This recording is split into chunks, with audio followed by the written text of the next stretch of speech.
तो hello all aspirants, welcome all of you to my channel. तो आज हम देखेंगे कि कैसे हम ओएमआर सीट फिल अप कर सकते हैं in the NEET exam in very less time. तो चलिए शुरू करते हैं।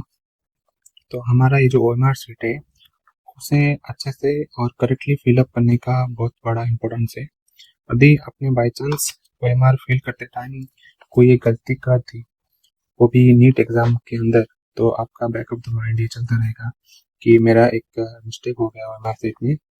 और वो आपको बैक ऑफ द माइंड जब चलता है तो आप अच्छे से फोकस नहीं कर पाते हो एग्जाम में और क्वेश्चन सॉल्विंग में भी।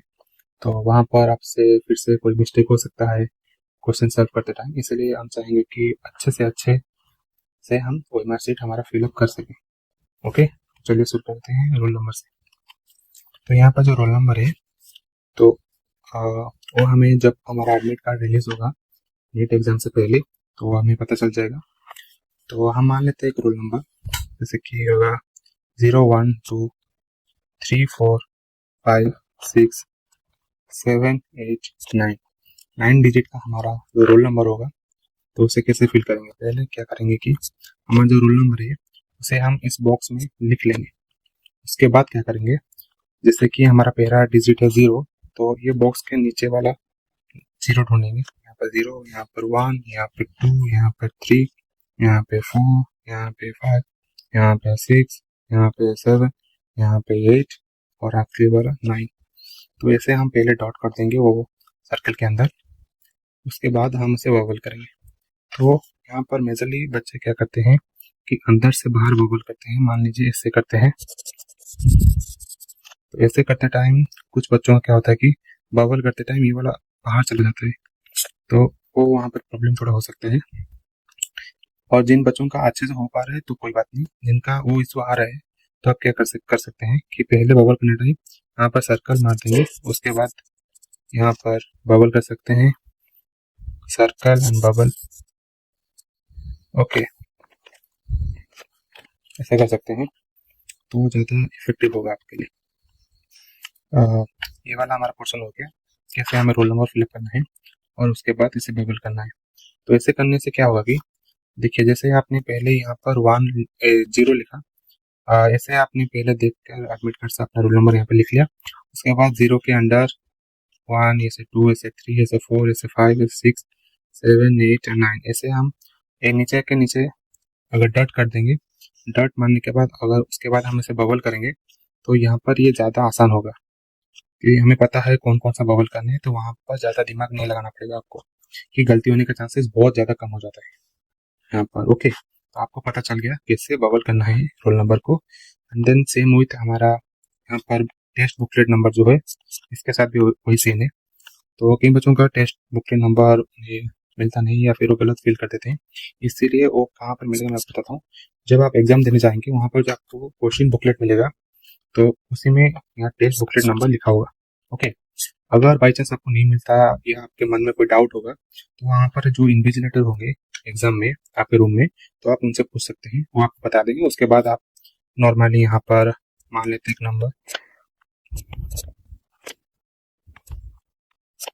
ऐसे, और उसके बाद ये लिख लेंगे आपका टेस्ट बुकलेट नंबर। उसके बाद यहाँ पे डॉट डॉट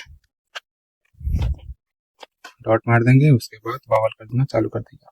ठीक है, टेस्ट बुकलेट नंबर के बाद आप यहाँ पर आता है आपका declaration bye candidate. Declaration bye candidate यहाँ पर जो यहाँ पर लिखा है इन द रनिंग हैंडराइटिंग, यहाँ पर कई बच्चों का गलत हो जाता है। एग्जाम में देखा है कई बच्चों का क्या होता है कि वो यहाँ पर अपना एक साइन मार लेते हैं और उसके नीचे टाइम लिख लेते हैं, तो कि गलत है।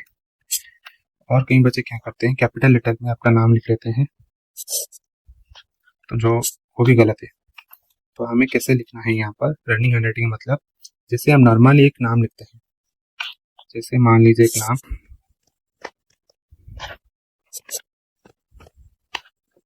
रामलाल यादव, एक नाम लिख लेते हैं और यहाँ पर उसका टाइम लिख लेते हैं जिस टाइम आप ये सिग्नेचर मार ले हो। ओके, अब जब भी सिग्नेचर मारोगे उसी टाइम का, उसी पॉइंट का टाइम आपको यहाँ पर लिखना पड़ेगा। Same with this in running handwriting, आपको जब यहाँ पर आपका नाम लिखना होगा, आपको सेम आप यहाँ पर अपना नाम लिखेंगे।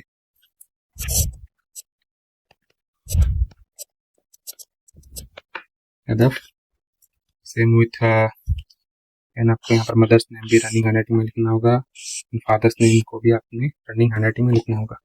ओके, ये वाला आपको लिखना होगा। ज़्यादा कोई इशू नहीं है यहाँ पर। आपको बस यहाँ पर रनिंग हैंडराइटिंग का मतलब कई बच्चों को पता नहीं होगा, इसलिए मैंने आपको यहाँ पर बताया। ओके, और कैंडिडेट का जो यहाँ पर लेफ्ट हैंड थंब इंप्रेशन होगा यहाँ पर ये वाला, तो ये वाला ज़्यादातर बच्चों का गलत नहीं होता, कई बच्चों का गलत नहीं होता है, क्योंकि यहाँ पर जो इंप्रेशन होता है वो आपको इन्विजिलेटर आपके सामने होता है वहाँ पर, तभी आप वहाँ पर ये इंप्रेशन देते हो, तो वहाँ पर गलती होने का चांस बिल्कुल भी नहीं है, तो आप यह चिंता मत कीजिए। तो ये वाला पोर्शन आपका जो आंसर बबल करने के अलावा जो भी है वो आपको पता चल गया। अब हम आएंगे कि आंसर कैसे बबल करना है, और यहाँ पर हमारा 3 रूल होगा। 3 रूल से हम ऐसे बबल करेंगे। अगर आप पहले 2 रूल को मान लोगे, अच्छे से प्रैक्टिस कर लोगे, अपने अभी जो टेस्ट दोगे, मॉक टेस्ट दोगे, उसके अंदर अगर आप ऐसे ही एक ओएमआर सीट का जेरॉक्स लेके प्रिंट करके उसका प्रैक्टिस करोगे तो वो आपका हो जाएगा, अच्छे से प्रैक्टिस हो जाएगा। ओके, अब हम देखेंगे वो 3 रूल क्या है। पहला रूल ये है कि देखिए, पहला रूल ये है कि आपने क्वेश्चन को सॉल्व कर दिया और आपके पास जो टाइम बचे है वो आप बबल करना में लगाओगे। तो आप ये मान के चलो कि कम से कम ये वाला जो आंसर बबल करना 1 से 180 तक जो आंसर बबल करना है आपको, उसके लिए आप कम से कम 10 मिनट या 12 मिनट अपने हाथ में लेके चलो। ओके, 10 से 12 मिनट आपके हाथ में होना चाहिए। ओके, तो देखेंगे आप कैसे हमें यहाँ पर बबल करना है। तो देखिए,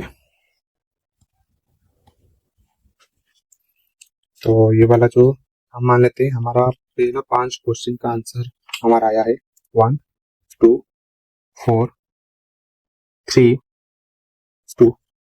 ये हमारा फर्स्ट 5 क्वेश्चन का आंसर है। 1 से 5 तक जो क्वेश्चन है इसका आंसर है, क्वेश्चन 1 से क्वेश्चन 5 तक का आंसर ये है। ओके, तो हमें 5 के टर्म में आंसर याद रखना है। याद रखने के बाद यहाँ पर डॉट मारना है, डॉट 0 2 4 3 2 डॉट मार देंगे।